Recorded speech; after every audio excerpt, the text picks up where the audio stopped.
What's up, YouTube? So in today's video, I'm going to show you how to replace, for lack of a better term, this is the nipple that is on the home button, and it does require a soldering iron, but I'm basically going to show you how to desolder it, solder on a new one. Let's get started.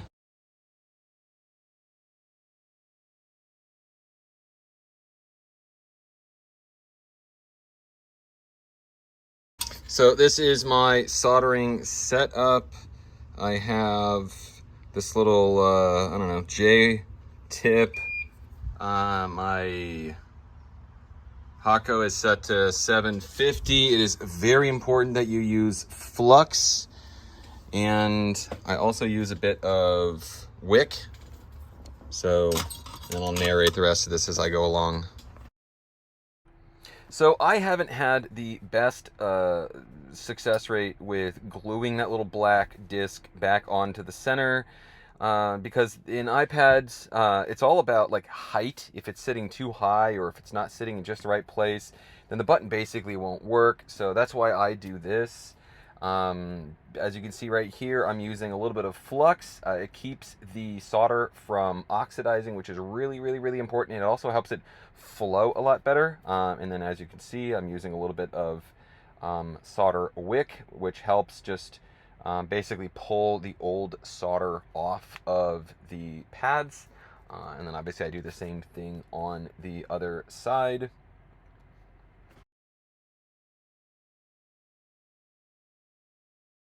I'm going to leave links for all of the soldering tools that I'm using in the description below. I have like an Amazon store with a bunch of different links and whatnot. So if you want to support the channel, also if you have any questions about my gear, yeah, just leave a comment.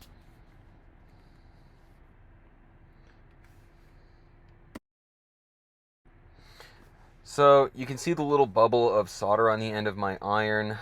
Basically what I'm doing is I'm just replacing the higher melt with lower melt. It's 6337 solder so that it's easier to, as you can see, I'm just using a blade. I don't really have a better angle of this, but as long as you're being gentle,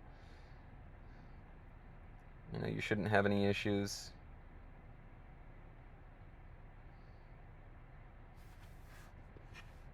Then put a little bit more solder on, and then I use more wick, and I want to basically just remove all of the old higher melt solder, and we're going to replace that once again with 6337.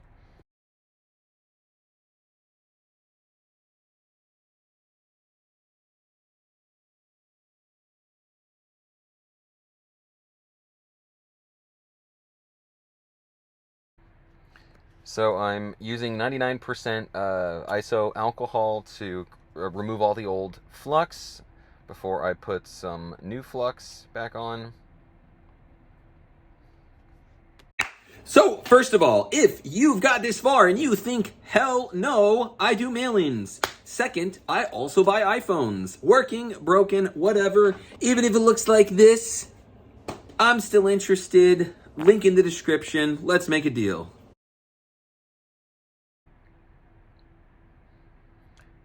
So as you can kind of see here, I'm pushing down with my tweezers. And this could have been aligned a little bit better, but it ended up working. So as you can see here, I'm kind of trying to nudge it over just a little bit. And then afterwards, you do want to make sure that the button is sitting flush. You don't want to, it doesn't want to be sitting up too high on one side or the other. Home buttons are all about height. If it's sitting too high or too low, then it won't click properly. It's the bane of my existence. Repairing iPads are home buttons. Now, excuse the weird angle, but we know this lights up. But the question is, does it click?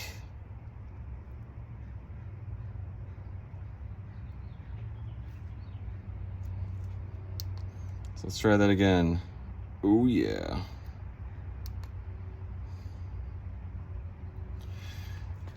And we didn't get no BS Touch ID message, which is good.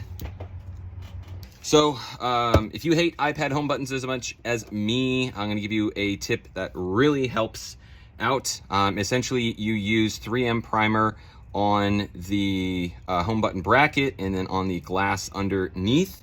Then I come along with some 61395 Tessa tape. The tape is very important in helping the bracket sit at just the right height.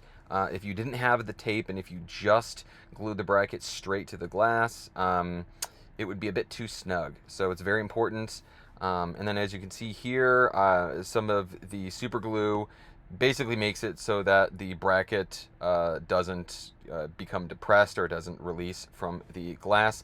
Ever since I started using this method, the number of home button issues that I've had went down dramatically to almost 0.